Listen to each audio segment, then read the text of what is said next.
very good morning to all. I welcome everyone to the international seminar on comparative literature in the crossroads of history, culture and society organized by the Department of Bengali, Lumpin College, Assam, India. In collaboration with Department of Bengali, Government B.Ed College, Khulna, Bangladesh, Department of Bengali, Rabindranath Tagore University, Assam, India, and Research and Development Cell, Lumpin College, Assam, India.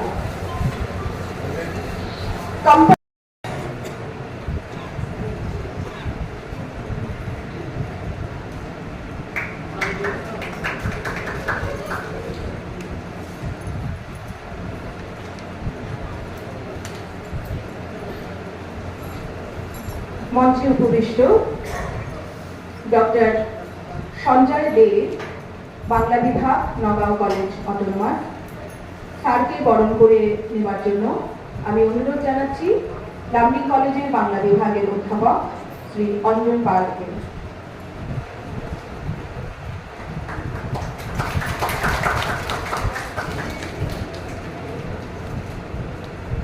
Doctor Sanjay Bhattacharya, Guwahati বিশ্ববিদ্যালয়, স্যারকে বরণ করে নেবার জন্য আমি অনুরোধ জানাচ্ছি English ডিপার্টমেন্টের অধ্যাপিকা শ্রীমতী অন্তরা চৌধুরীকে।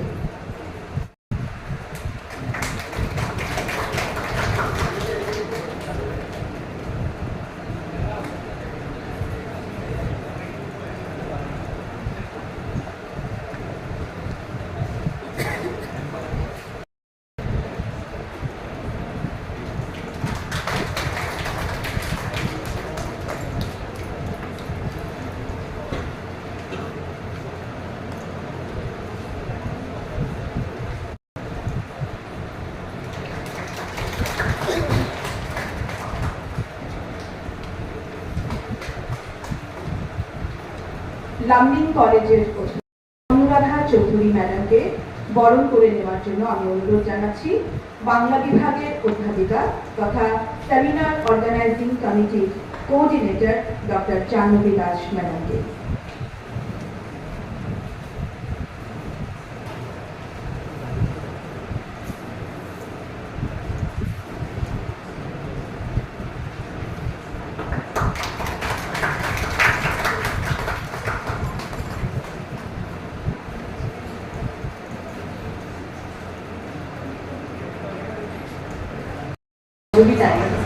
লাম্বিং কলেজ এর বাংলা বিভাগ সত্যি অর্থেই একটি বৃহৎ আন্তর্জাতিক আলোচনা চক্রের আয়োজন করেছে। কোনো সরকারি সাহায্য ছাড়া, কোনো স্পন্সর ছাড়া উত্তর পূর্বাঞ্চলে এই জাতীয় আন্তর্জাতিক আলোচনা চক্রের আয়োজন সম্ভবত এটাই প্রথম। মেগা ইভেন্ট বলা যাচ্ছে কি, মেগা ইভেন্ট বললাম এই কারণেই কারণ আজ একটি অফলাইন এবং 6টি অনলাইন সেশনে মোট 215টি গবেষণাপত্র উপস্থাপিত করা হবে। আমাদের হাতে আরো 30 থেকে 40টি গবেষণাপত্র এসেছিল, কিন্তু যেহেতু সময় ডেডলাইনটা পার হয়ে গেছে, Present here, my dear students, and to special dignitaries, principal,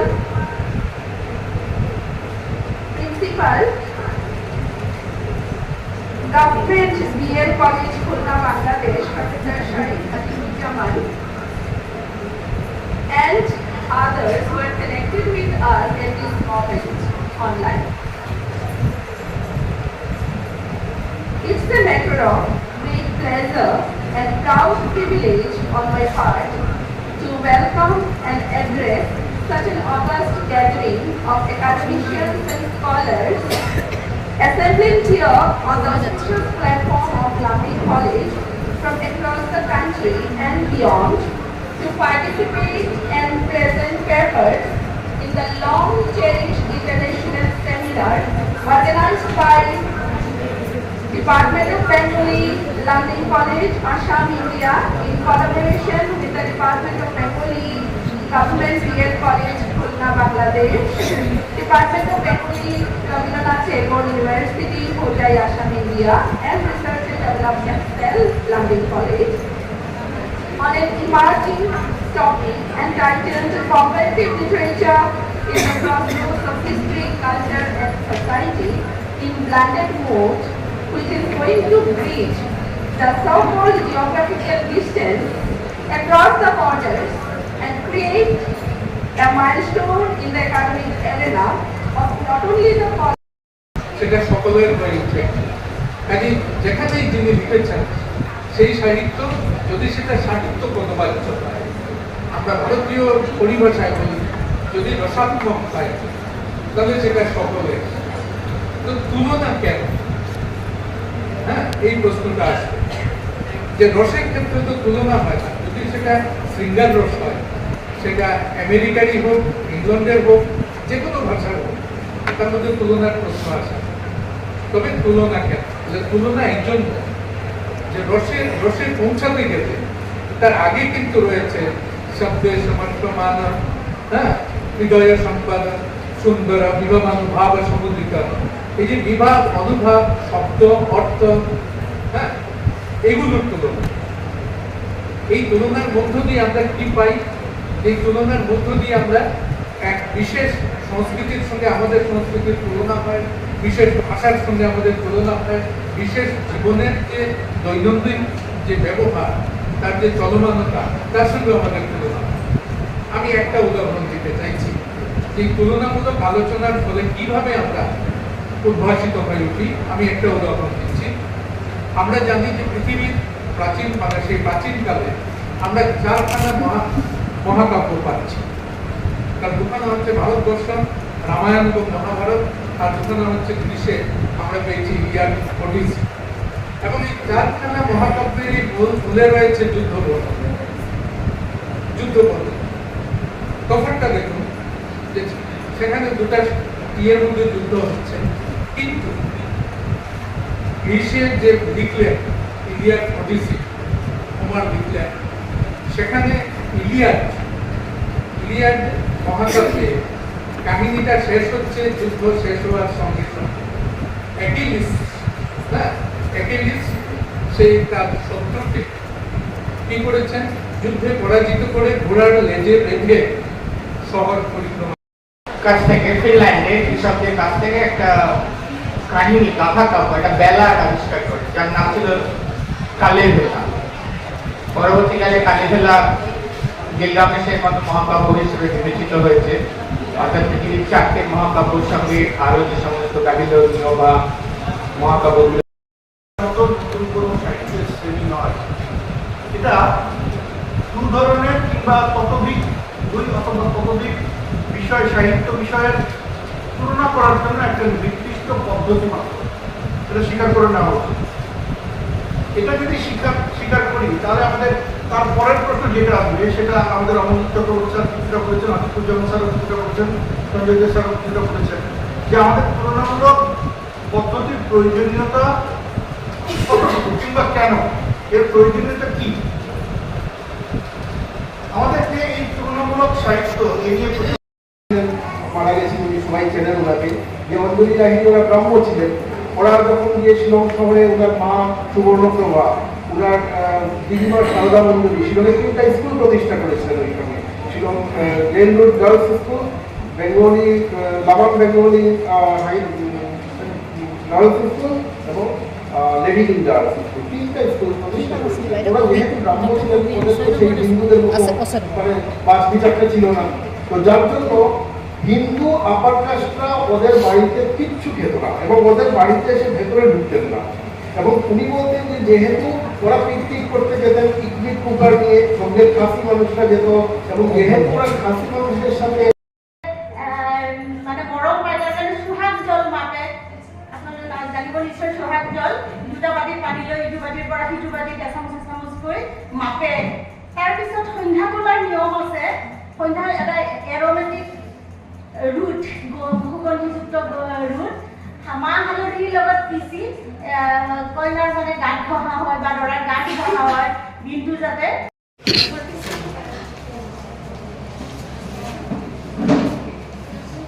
নমস্কার, আমাদের মঞ্চে উপবিষ্ট সকলকে আমার সশ্রদ্ধ প্রণাম। আমার প্রবন্ধের মূল বিষয় হলো দুই প্রান্তবর্গীয় নারী চরিত্র গঙ্গা হিমি ও মৎস্যগন্ধার মেনকা একটি তুলনামূলক অধ্যয়ন।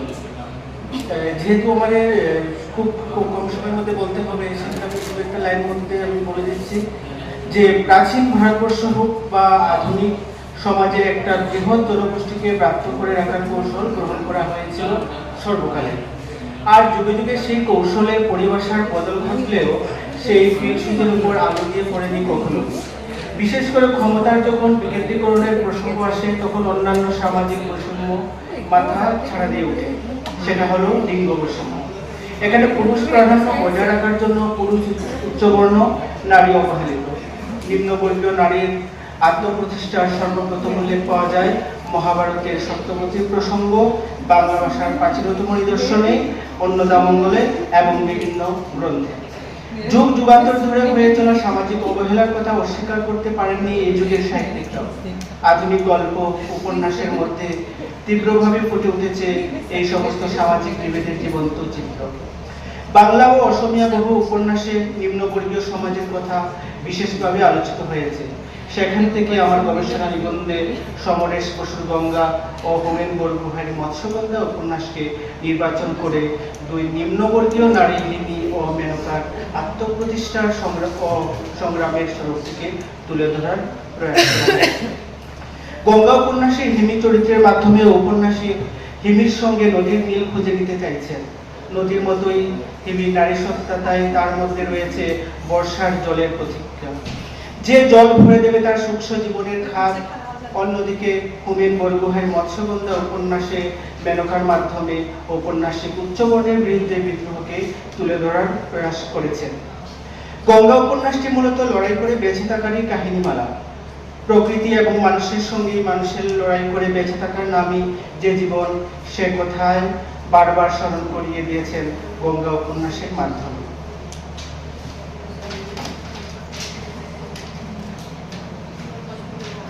আমরা আবার দেখতে পাই যে আধুনিক অসমীয়া সাহিত্যে অনেক ঔপন্যাসিক আছেন যারা মননশীল সংবেদনশীলতার সাথে প্রান্তিক সমাজকে চিত্রিত করেছেন। তার মধ্যে উল্লেখযোগ্য হলেন হোমেন বরগুহাই। সমাজতন্ত্র, বাস্তববাদ ও প্রকৃতিবাদের বৈশিষ্ট্যপূর্ণ প্রকাশে তিনি ছিলেন বিরল ঔপন্যাসিক। তার সর্বশ্রেষ্ঠ মৎস্যগন্ধা উপন্যাসটি মানব চরিত্রের অন্তর্জগতে বিশ্লেষণ করে। মৎস্যগন্ধার সমাজ হলো একটি গ্রামীণ সমাজ যেখানে কৈবর্ত সম্প্রদায়ের লোকেরা বসবাস করে, যারা উচ্চবর্ণের সমাজ দ্বারা অস্পৃশ্য বলে বিবেচিত হয়। উপন্যাসটি দক্ষিণ আসামের নদীমাতৃক গ্রামকে কেন্দ্র করে গড়ে উঠেছে। এটি একটি অবহেলিত ও অবাঞ্ছিত সমাজের গ্রাম, কিন্তু এই অবহেলিত মানুষগুলো যে নিরন্তর কষ্টের ভার হৃদয়ে বয়ে বেড়ায় তা কেউ খেয়াল করে না, কারণ তারা নিম্ন সামাজিক মর্যাদা ও শিক্ষা সহ অন্যান্য মৌলিক অধিকার থেকেও বঞ্চিত। কেবল নীরবে অপমানের বিষ খেয়ে বাঁচতে হচ্ছে তাদের। কিন্তু নিস্তব্ধতার মাঝে জ্বলন্ত চুল্লির মতো একটি কণ্ঠ প্রতিধ্বনিত হয়, সেই কণ্ঠে ক্ষোভ ও বেদনার আগ্নেয়গিরির মতো ফুটে ওঠে, যা শত শত বৎসর ধরে অবরুদ্ধ ও সামাজিক জীবনে আলোড়ন সৃষ্টি করে। আমরা দেখতে পাই যে উপন্যাস যখন শুরু হয়েছে অশ্রাব্য, অভদ্র গালি দিয়ে কেন্দ্রীয় চরিত্র মেনকার প্রবেশের মধ্য দিয়ে উপন্যাসের শুরু। তার অকথ্য অপব্যবহার ইঙ্গিত দিয়ে যে সে একজন মেধি, অবাধ্য, কঠোর কিন্তু দৃঢ় প্রতিজ্ঞ নারী। গল্পের শুরুতেই মেনকা দুই উচ্চবর্ণের পথচারীর মধ্যে কথোপকথন শুনেন এবং অশ্রাব্য গালিগালাজ দিয়ে তাদের তাড়িয়ে দেন। আমরা দেখতে পাই গঙ্গা উপন্যাসের উজ্জ্বলতম নারী চরিত্র হিমি। সে দামিনী ফরিনী নাতনি। সে আসে পাড় থেকে নেমে আসে নৌকার কাছে, যতটা না মাছ নেবার জন্য তার চেয়ে বিলাসের দুর্বার আকর্ষণে। গায়ে জামা নেই, একটান শাড়ি পরে এসেছে। গাঢ় নীল সমুদ্রের মতো তার উপরে ছড়ানো সাদা রঙের ফুল যেন সোনার মতো খড়কে মাছ সোনা ছিটিয়ে দিয়েছে। জোয়ার, ভাটা, টোটা, সাঁওতা প্রভৃতি নদী কেন্দ্রিক বংশঙ্গ বিভিন্ন চরিত্রায়নে প্রতীকী মাত্রা সংযোজন করেছে। হিমির শাড়ির জলে ঢেউ কেটে চলে ময়ূরপঙ্খী। কবির বাতাস টানে আঁচল ধরে, কিন্তু অমন চোখে তাকিয়ে কি দেখে দুজনকে পলক পড়ে না। আমরা দেখতে পাই যে ঔপন্যাসিক হোমেন বরগুহাই মৎস্যগন্ধার কৈবর্ত সম্প্রদায়ের মানবিক মর্যাদার বিষয়টিকে জোরালোভাবে তুলে ধরেছেন উপন্যাসের প্রধান চরিত্র মেনকার মাধ্যমে। ঔপন্যাসিক মৎস্যগন্ধার আড়াইমারি ও মজুরি গ্রামের সমাজের মাধ্যমে জাতপাত ও অস্পৃশ্যতার কুৎসিত রূপ চিত্রিত করেছেন। নিম্নবর্ণের প্রতি তথাকথিত উচ্চবর্ণের অবহেলা ও বিদ্বেষের চিত্র দিয়ে উপন্যাসের শুরু। মেনকার বয়স যখন 5-6 বছর, তখন সে তার মায়ের সাথে মজুরি গ্রামের একটি বাড়িতে চাল ছাইতে যায়। তার শরীরে ছায়া ধানের উপর পড়লো এবং পাহাড় তার গাল চেপে ধরলো। হলো চাকরি পাওয়ার অনেক উপায় আছে, কিন্তু সবচেয়ে গুরুত্বপূর্ণ হলো চাকরি পাওয়া। আমরা দেখতে পাই যে এই দুটি উপন্যাসের মধ্যে পরিশেষে বলা যায় যে সমরেশ শিশু গঙ্গা উপন্যাসের হিমিয়া উমেদ প্রথমে মৎস্যগন্ধা উপন্যাসের মেনকা দুই নারী চরিত্র উপন্যাস দুটির সৌষ্ঠব বৃদ্ধি করেছে তাই নয়, দুজনেই বাংলা ও অসমীয়া কথা সাহিত্যের নিজস্ব দৃষ্টিতে ভারসাম্য আছে। উপন্যাস দুটি যেন আঞ্চলিকতার সীমা অতিক্রম করে বিশ্ব সাহিত্য সমুদ্রে পাড়ি দিয়েছে, তেমনি এই চরিত্র দুটিও নিজ বলয়ের বাইরে এসে নিজেদেরকে আপন আপন বিশিষ্টতায় উন্মোচিত করেছে। ধন্যবাদ নিত্যানন্দ। নেক্সট বক্তা মনশ্রী বড় ঠাকুর, ডক্টর মনশ্রী বড়। কি হলো, ভক্তির পরাকাষ্ঠা দেখাতে গিয়ে কৃষ্ণের প্রতি ভক্তির অম্লান ভাব ফুটিয়ে তুলেছেন। মূল ভাগবতে ছিল ভগবানের কৃপা পাওয়ার জন্য সংসারের সমস্ত জীব অহরহ প্রস্তুতি নিয়ে চলেছে। সেখানে রয়েছে মালাধবসু শঙ্করদেব, সেই অনুবাদ কল্পে মানবতার গুণগান গিয়েছেন। তাই বর্তমানের মানব সমাজে বৈষ্ণব তত্ত্বেও একই কথা রয়েছে, মাখো মাখো রে এই তো ব্রজের ধুলা। সাধু গুরু বৈষ্ণবী নয়, সাধারণ মানুষের পদধুলাও একাকার হয়ে ব্রজভূমিতে পরিণত করা হয়। আর অনুবাদকাররাও সর্বসমক্ষে মানবতারই গান গিয়েছেন। ধন্যবাদ।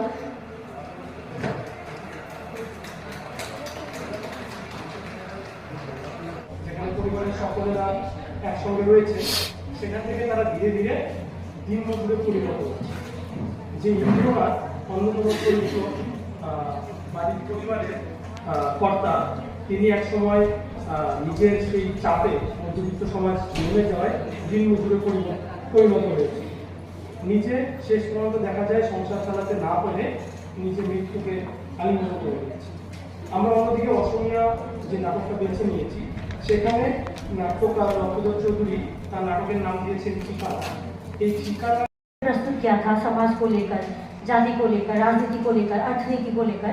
उसी तरह गुरु नानक के भी जो आदर्श है या उनके जो राजनीति को लेकर, समाज को लेकर उनकी जो दृष्टि है, एक दोनों का एक क्या है कि समरूप हम देखते हैं। इसलिए जैसे गुरु नानक ने गुरुमुखी लिपि में अपना जो वाणी है उनको उन्होंने प्रचार किया था, और यहाँ श्रीमन शंकरदेव ने असमिया में हो या ब्रजावली भाषा उन्होंने जो जन्म लिया था पर्यटन करने के बाद, तो इन दोनों की जो समरूपता है उससे हमको उस पढ़ने के बाद या अध्ययन करने के बाद हमें यही पता चलता है कि इन लोगों को अब भी अध्ययन या पढ़ना क्यों जरूरी है, क्योंकि आज से 500 साल पहले या 600 years becoming comparative with the indigenous materials, and the divorce cases also day by day increasing because of the cultural perspective of the materialism has been increased. And for that reason, divorce cases also, because people love more the materialistic things rather than the humans, and for that reason also there are cases have increased.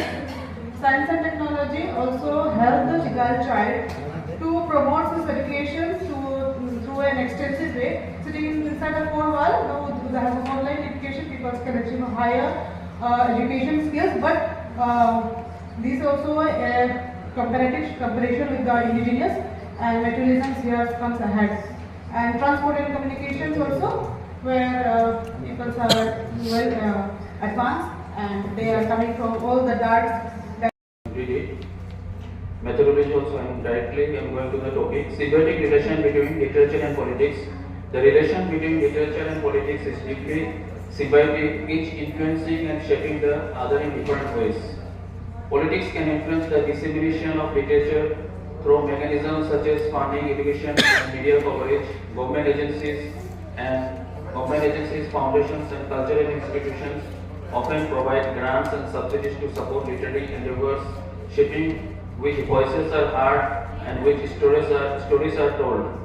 Despite these challenges, literature continues to serve as a vital form of resistance and dissent in the face of These exchanges might take place domestically, internationally, or between emerging non-Western nations and hegemonic Western culture. On this account, an attempt has been made in this paper to do a comparative study of the Turkish writer Orhan Pamuk Snow and Damla Bhattacharya's The Nobleman, where Orhan Pamuk embodies the great story of Eurocentric ideas of progress and development in his revolutionary novel Snow. Instead of having a constant trust towards মন মেৰি নামক স্বৰমেধি লাগো সেই বৰগীতটিৰ পিছতে তেওঁ 12 কুৰি বৰগীত ৰচনা কৰে এজন কমলা গায়ন নামৰ এজন ভকতে গীতখিনি আৰম্ভলৈ নিওঁতে বৰপুৰা জুইত যা যায় গতিকে তেখেতৰ পৰৱৰ্তী সময়ত 34টি গীতহে উদ্ধাৰ কৰিবলৈ সক্ষম হয় অন্যহাতে বিদ্যাপতি